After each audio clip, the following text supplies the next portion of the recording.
friends and families, welcome to Free Baking Class by Elfin. இன்னைக்கு ஒரு பர்ஃபெக்டான வெண்ணிலா pastry cake தான் பார்க்க போகிறோம். இது வந்து சிம்பிளாக ஈஸியாக எப்படி செய்கிறதுன்னு இந்த வீடியோவில் தெளிவாக சொல்லியிருக்கேன். இதுக்கு எவ்வளோ மெஷர்மெண்ட் எடுத்தால் கரெக்டாக வருங்கிறதையும் தெளிவாக சொல்லியிருக்கேன். ஸோ வீடியோவை எண்டு வரைக்கும் பாருங்கள், ஸ்கிப் பண்ணாமல் பாருங்கள். ஆல்ரெடி வந்து 70 கிளாஸஸ் வரைக்கும் அப்லோட் பண்ணியிருக்கோம். பேக்கிங் கற்றுக்கணும்னு ஆவலாக இருக்கிறவங்க இந்த 70 கிளாஸஸே பாருங்கள், உங்களுக்கு வந்து செம்ம யூஸ்ஃபுல்லாக இருக்கும். இது வந்து முற்றிலும் இலவசமாக வழங்கக்கூடியது. இதுக்கு நீங்கள் எந்த ஒரு ஃபீஸும் கட்ட தேவையில்லை, எந்த ஒரு எஜுகேஷன் குவாலிஃபிகேஷனும் தேவையில்லை. ஜஸ்ட்டு சேனலை சப்ஸ்கிரைப் பண்ணி ஃப்ரீ பேக்கிங் கிளாஸில் ஜாயின் பண்ணிக்கோங்க. இது முற்றிலும் இலவசமாக வழங்கக்கூடியது. ஸோ வந்து வீடியோவை ஸ்கிப் பண்ணாமல் பாருங்கள்.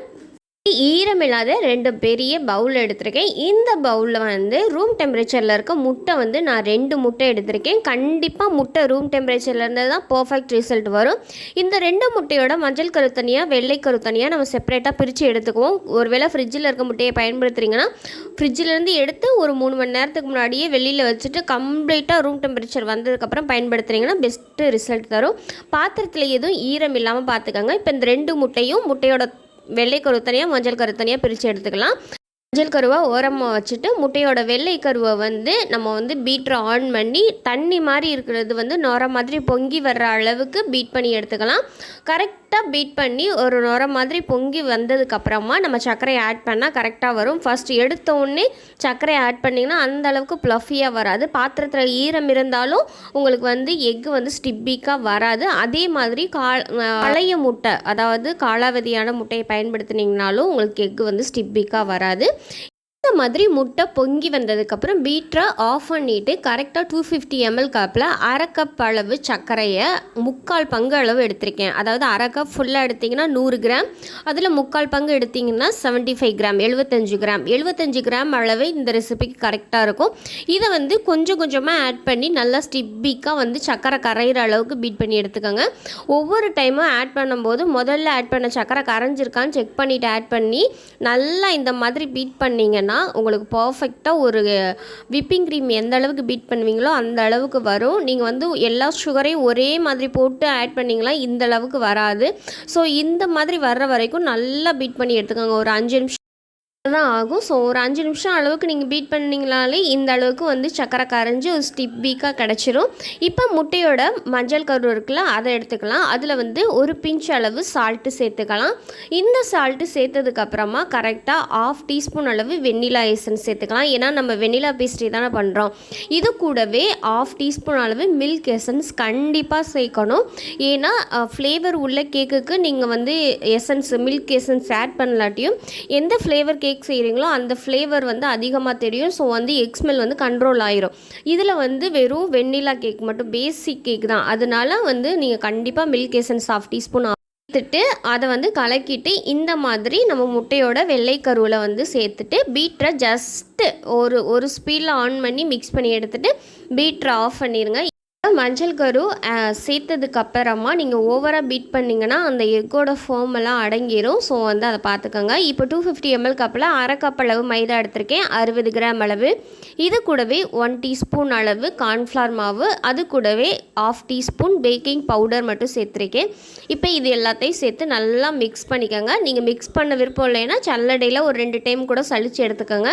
எல்லா பொருட்களும் ஒன்றா சேர்கிற அளவுக்கு நம்ம வந்து மிக்ஸ் பண்ணிவிட்டு அதுக்கப்புறமா இந்த பேட்டரில் ஒரு சல்லடை வச்சுட்டு அதில் வந்து நம்ம சளிச்சு எடுத்துக்கலாம். சளிச்சு எடுத்ததுக்கப்புறம் ஒரு ஸ்பேட்சில் வச்சு ஜென்டலாக கட்டிகள் எதுவும் இல்லாத அளவுக்கு கட் அண்ட் ஃபோல்ட் மெத்தடில் வந்து மிக்ஸ் பண்ணி எடுத்துக்காங்க. கொஞ்சம் ட்ரையாக தான் இருக்கும், கொஞ்சம் பொறுமையாக மிக்ஸ் பண்ணிங்கன்னா ஈஸியாக மிக்ஸ் பண்ணிடலாம். இதுக்கு வந்து நம்ம பால் வந்து சேர்க்க மாட்டோம். ஏன்னா இந்த பேஸ்ட்ரி கேக்குக்கு பால் சேர்த்தோன்னா கொஞ்சம் வந்து அது ட்ரைனஸாக இருக்கும். ஸோ வந்து நம்ம இந்த மாதிரி பேட்டரை ரெடி பண்ணதுக்கப்புறம் கரெக்டாக 3 டேபிள் ஸ்பூன் அளவு வாசனை இல்லாத எண்ணெய், நான் வந்து கோல்டு வின்னர் தான் யூஸ் பண்ணியிருக்கேன். கோல்டு வின்னர் வந்து 3 டேபிள் ஸ்பூன் அளவு எடுத்துக்கலாம், 30 ml அளவு. வாசனை இல்லாத எண்ணெய்னா நிறைய பேர் டவுட்டு கேட்குறீங்க. கடல் எண்ணெயில் கடலையோட ஃப்ளேவர் வரும், தேங்காய் எண்ணெயில் தேங்காயோட ஃப்ளேவர் வரும். அந்த மாதிரி எந்த ஃப்ளேவரும் இல்லாத எண்ணெயை பயன்படுத்தணும். ஸோ நீங்கள் இதுக்கு பதிலாக 3 டேபிள் ஸ்பூன் அளவு பட்டர் யூஸ் பண்ணிங்கனாலுமே இன்னுமே டேஸ்ட் ரிச்சாக இருக்கும். இந்த மாதிரி பேட்டர் ரெடி பண்ணிவிட்டு நான் 1/2 kg கேக் ஸ்கொயர் டின் எடுத்திருக்கேன். இதோட அகலம் நீளம் பார்த்திங்கன்னா கரெக்டாக 12 சென்டிமீட்டர் பண்ணிக்கிட்டேன். இதோட உயரம் பார்த்திங்கன்னா 6.5 சென்டிமீட்டர் அளவு இருக்கிறது. இதில் வந்து பட்டர் பேப்பர் மட்டும் கட் பண்ணி நான் வந்து போட்டு எடுத்துக்கிறேன். பட்டர் பேப்பர் எப்படி போடுறதுன்னு சொல்லிட்டு கிளாஸ் வந்து நம்ம அப்லோட் பண்ணியிருக்கோம். தேவைப்படுறவங்க சேனலோட லோகோவை கிளிக் பண்ணி பார்த்தீங்கன்னா வரிசைக்காக 1லேருந்து 70 கிளாஸஸ் வரைக்கும் அப்லோட் பண்ணியிருக்கோம். அதில் பட்டர் பேப்பர், பார்ச்மெண்ட் பேப்பர் அப்படின்னு சொல்லிட்டு ஒரு கிளாஸே தனியாக எடுத்துருக்கோம். அதை பாருங்கள், செக் பண்ணி ஈஸியாக இருக்கும். இப்போ இந்த பேட்டரை வந்து நான் வந்து சேர்த்துட்றேன். பேட்டர் பாருங்கள் எந்த அளவுக்கு கெட்டியாக அடர்த்தியான ஒரு டெக்ஸ்சரில் இருக்குது. நிறைய பேர் கேட்குறது என்னென்னா மழை மாதிரி குவிஞ்சு வருது அப்படின்னு சொல்லிட்டு கேட்குறீங்கள. இந்த மாதிரி டூத் பிக் வச்சு நீங்கள் ஈவன் பண்ணணும். ஆர்வ கோளாறுல நிறைய பேர் வந்து கேக் வந்து நல்லா புஷ்ஷுன்னு பொங்கி வரட்டும் அப்படின்னு சொல்லிட்டு பேக்கிங் பவுடரோ பேக்கிங் சோடாவோ அதிகமாக ஆட் பண்ணுவீங்க. அந்த மாதிரி பண்ணாலுமே உங்களுக்கு வந்து கேக் வந்து அதிகமான ஹைட்டாக வந்துடும், மழை மாதிரி குவிஞ்சு வரும். சொன்ன இன்ஸ்ட்ரக்ஷனை ஃபாலோ பண்ணிங்கன்னா கண்டிப்பாக மழை மாதிரி கேக் வந்து குவிஞ்சு வராது. இப்போ ப்ரீஹீட் பண்ண 180 டிகிரிக்கு 10 நிமிஷம் top and bottom rod on பண்ணி ப்ரீஹீட் பண்ணிக்கோங்க. பேக் பண்ணுறதுக்கு கரெக்டாக 180 டிகிரியில் 25 நிமிஷம் டைமரை ஆன் பண்ணிவிட்டு பேக் பண்ணி எடுத்துக்கலாம். குக்கரில் எப்படி பேக் பண்ணுறதுன்னு கிளாஸ் 2ல் அப்லோட் பண்ணியிருக்கேன். தேவைப்படுறவங்க செக் பண்ணி பாருங்கள். இப்போ கரெக்டாக 25 நிமிஷத்தில் நம்ம கேக் வந்து பர்ஃபெக்டாக வெந்து வந்திருக்கு. ஒரு டூத் பிக் வச்சு இன்சர்ட் பண்ணி பார்த்தீங்கன்னா டூத் பிக் க்ளீனாக வந்துச்சுன்னா பர்ஃபெக்டாக வெந்திருக்குன்னு அர்த்தம். இந்த மாதிரி பர்ஃபெக்டாக வெந்து வந்ததுக்கப்புறம் நம்ம வந்து வெளியில் எடுத்து கம்ப்ளீட்டாக ஆற வச்சிடலாம். ஒரு ஈரமில்லாத பவுல் எடுத்துக்கலாம். கரெக்டாக 1/3 கப், அதில் வந்து 80 mlன்னு போட்டிருக்கோம். அதில் வந்து 1 கப் அளவு விப்பிங் க்ரீம் எடுத்துக்கோங்க. இந்த க்ரீமை வந்து நல்லா ஃபஸ்ட்டு வந்து ஒரு 2 மினிட்ஸ்க்கு ஸ்லோ ஸ்பீடில் வந்து பீட் பண்ணி எடுத்துக்கோங்க. அதுக்கப்புறமா ஒரு 4 மினிட்ஸ்க்கு வந்து ஹை ஸ்பீடில் போட்டு நல்லா பீட் பண்ணி எடுத்திங்கன்னா ஒரு ஸ்டிப்பிக்கான ஒரு விப்பிங் க்ரீம் வந்து நம்மளுக்கு கிடைக்கும். வெயில் டைமில் வந்து கொஞ்சம் வந்து ஸ்டிப்பிக்காக எடுக்கிறதுக்கு டைம் எடுத்துக்கிறோம். ஸோ அந்த மாதிரி டைமில் கீழே ஒரு ஐஸ் பவுலில் தண்ணி வச்சுட்டு அந்த மாதிரி நீங்கள் பீட் பண்ணிங்கன்னா ஈஸியாக உங்களுக்கு வந்து பர்ஃபெக்டாக விப்பிங் க்ரீம் வந்துடும். இந்த மாதிரி விப்பிங் க்ரீமை பீட் பண்ணதுக்கப்புறம் நீங்கள் வந்து கேக்கை வந்து ஃப்ராஸ்டிங் பண்ண கொஞ்சம் டைம் எடுத்துச்சுன்னா அந்த விப்பிங் க்ரீமை ஃப்ரீசரில் வச்சுருங்க. அதுக்கப்புறமா கேக்கெல்லாம் கட் பண்ணி எல்லாம் அரேஞ்ச் பண்ணதுக்கப்புறமா விப்பிங் க்ரீம் எந்த டைமில் எடுத்து சேர்க்க போகிறீங்களோ அந்த டைமில் மட்டும் ஃப்ரிட்ஜிலேருந்து எடுத்து வெளியில் எடுத்துகிட்டு மறுபடியும் பைப்பிங் பேக்கில் போட்டதுக்கப்புறம் நீங்கள் உள்ளே தூக்கி வச்சுருங்க. அப்போ வந்து க்ரீம் மெல்ட் ஆகாமல் இருக்கும் வெயில் டைமில். ஸோ வந்து இந்த கேக்கை வந்து நம்ம வந்து டிமோல்ட் பண்ணிவிட்டு மேலே இருக்க டாப் லேயரை மட்டும் எடுத்துக்கலாம். பாருங்கள் எந்த அளவுக்கு அப்படியே சுருட்டுற அளவுக்கு சாஃப்டாக இருக்குது. இப்போ வந்து பேஸ்ட்ரி கேக் வந்து மேக்ஸிமம் வந்து 2 லேயராக இருக்கும். 2 லேயராக இருக்கும்போது சாப்பிடும்போது இன்னுமே நல்லாயிருக்கும். அதிக க்ரீம் இல்லாமல் கேக் வந்து அதிகமாக க்ரீம் வந்து மீடியமாக இருக்கிற மாதிரி. ஸோ வந்து ரெண்டு ஸ்லைஸாக வந்து நீங்கள் கட் பண்ணி எடுத்துக்கோங்க. இப்போ 250 ml கப்பில் 1/3 கப் 80 ml அளவு தண்ணி எடுத்துக்கோங்க. அதில் வந்து 4 டேபிள் ஸ்பூன் அளவு பொடி பண்ண சர்க்கரை எடுத்துக்கிறேன். இல்லை நார்மல் சர்க்கரைனாலும் நீங்கள் 4 டேபிள் ஸ்பூன் எடுக்காமல் 3 டேபிள் ஸ்பூன் அளவு எடுங்க. அதை வந்து தண்ணியில் சேர்த்து அந்த சர்க்கரை கரையிற அளவுக்கு கரைச்சி எடுத்துக்கோங்க.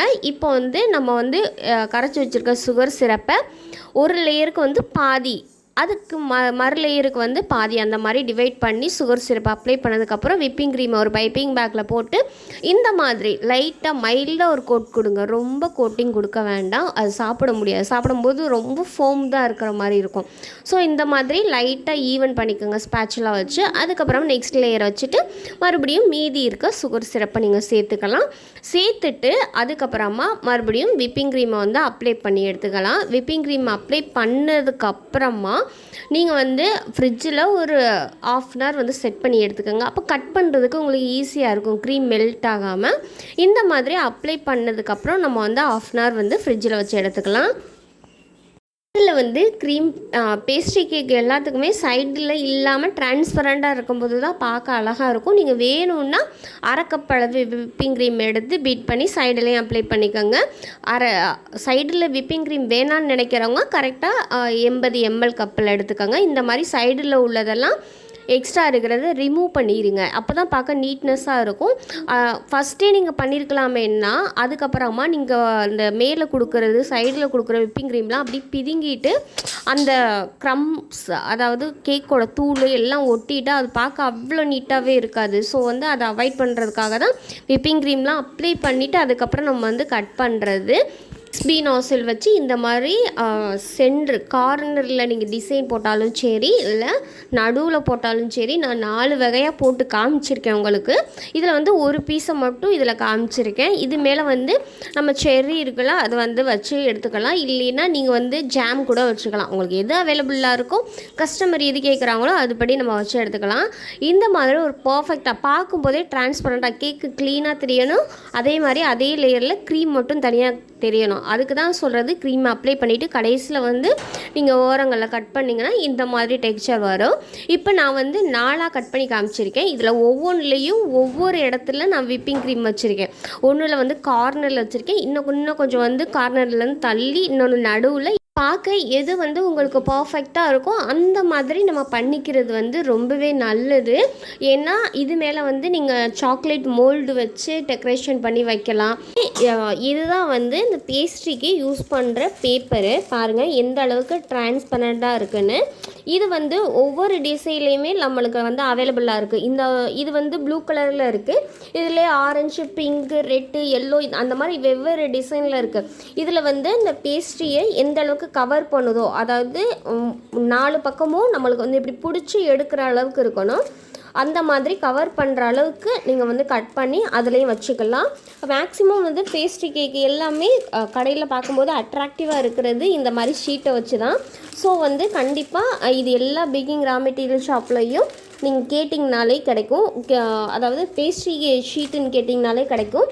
ஸோ வந்து இது வந்து எந்த அளவுக்கு இருக்குன்னா, சார்ட் இருக்குல்ல, அந்த சார்ட் அளவுக்கு இருக்கும். அதாவது நம்ம ஸ்கூலுக்கெலாம் யூஸ் பண்ணுவோம்ல, ரெட் கலர் சார்ட்டு, அந்த மாதிரி அந்த சார்ட் அளவுக்கு இது வந்து அகலமாக இருக்கும். ஸோ வந்து இது யூஸ் பண்ணுறதும் ஈஸியாக இருக்கும்.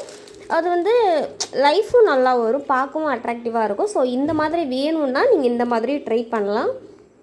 வீடியோ உங்களுக்கு பிடிச்சிருந்துச்சுன்னா லைக் பண்ணுங்கள், ஷேர் பண்ணுங்கள், கமெண்ட் பண்ணுங்கள், சப்ஸ்கிரைப் பண்ணுங்கள். பக்கத்தில் இருக்க பெல் ஐக்கானை கிளிக் பண்ணி ஃப்ரீ பேக்கிங் கிளாஸில் ஜாயின் பண்ணிக்கோங்க. Thank you for all.